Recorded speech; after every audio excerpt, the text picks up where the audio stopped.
How's it going, everybody? I hope you're having a wonderful day. And I just want to give my quick thoughts on Squid Game Season 2, since this is a very late video. It's been out for a little while, so I'm not going to be rambling like I usually do my other review, discussion, things for other shows.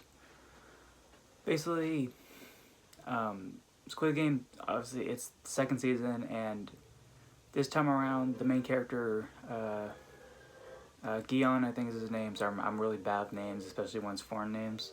Basically, he returns to the games in an effort to shut them down, right? That's like the main plot going on, and of course he has to play the games again.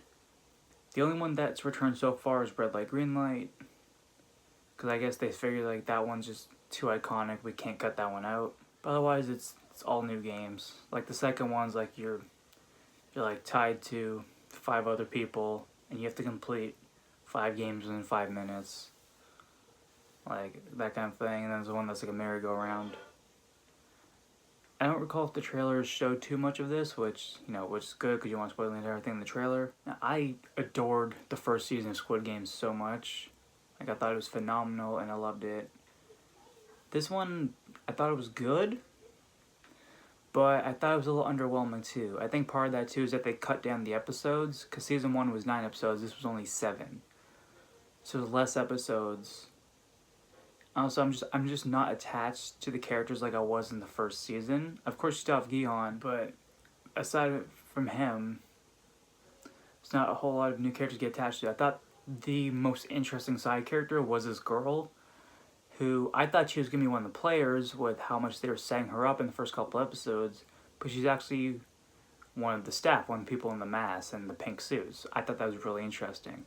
But they just kind of forget about her in the later episodes, so, like, that's alright. And the big thing is that, like, they end on a massive cliffhanger. Like, I feel like, was it a Netflix decision where they told the writer, it's like, hey, you need to split this in 2 more seasons. Like, we need at least 3 seasons out of this property. Even though they've already milked Squid Game because they did that stupid-ass reality show, and aren't they doing an American version too? So, like, Squid Game, it's like they're already milking it dry. And isn't there, like, a video game now too? Like, Jesus Christ. Like, they are completely missing what the show is all about, and it really shows. See, I thought the season was a little bit underwhelming with the fact that it really feels like they just cut it short. Yeah, so, like, the most interesting thing for me definitely was the girl, like, was the girl in the mask, because that's be cool seeing from the other perspective, because we didn't really get that in the first season. One thing I do really like about this season though, I think the cinematography was very good, like especially with all the stuff they did with the camera. You can tell they had a bigger budget this time around because they do some really cool stuff with the camera work.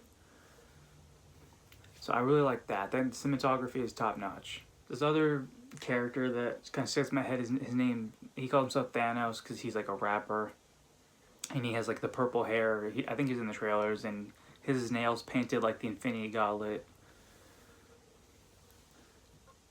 I think he definitely was a standout in the sense of like he's playing an asshole, like he's a major douchebag, and that's like the character they're going for, right? So that he was interesting. And so there's this mother and son who are both in the game, and I thought that was interesting. I like those characters, but I can't remember their names. And the last thing I kind of want to talk about, the guy in charge, Idaho, I think his name is, who's the brother of the cop. He decides to join the games as player 1. I guess like going undercover to kind of see what Gihon's about. And he doesn't really try to sabotage him too much. He does once during one of the games, but that's about it. But he's mostly just it's kind of like watching him, seeing like what his moves are. He does get vulnerable with Gon once by, you can talk about his wife, because we do find out in the season he had a wife who died. And then at some point later, he ended up becoming the leader of the games. I don't know how that, we still don't know how that happened, maybe next season. But yeah, so in the last episode, during, because Gon knows there's a big fight coming, so they can make the vote easier, people keep playing the game. So he's like, after that happens, we pretend that we die in the fight. So then we go and check our IDs. We jump on, we grab their guns. That's how we get the advantage. That's exactly what they do. So they take their guns, there's a big shootout. Bullets aren't infinite, you know, so they end up running out of ammo. A lot of them die or end up surrendering. That's when Einho makes his move, shoots the two other people he's with, pretends like he died because he gave Gion a fake name, and then, yeah, then with the Einho shooting Gion's friend, and then he's freaking out, and then that's where they cut it. It just ends right there. And when I watched the ending scene, I was like, huh? Like, it really feels like the show's not over yet. And granted, it's not, because there's going to be a season 3, but I don't think it was a very good ending for season 2. Because nothing's resolved. Most of the side plots are just left open. Like, there's not one where the cop is leading this group of, like, mercenaries to try and find the island. But it turns out the captain of the boat they're on is maybe working for them because he kills one of the guys who catches him messing with the drone. But again, that's not resolved. Like, there's just, like, it's not in the sense of like a cliffhanger where like most of the season's arcs have been resolved. Nothing's been resolved.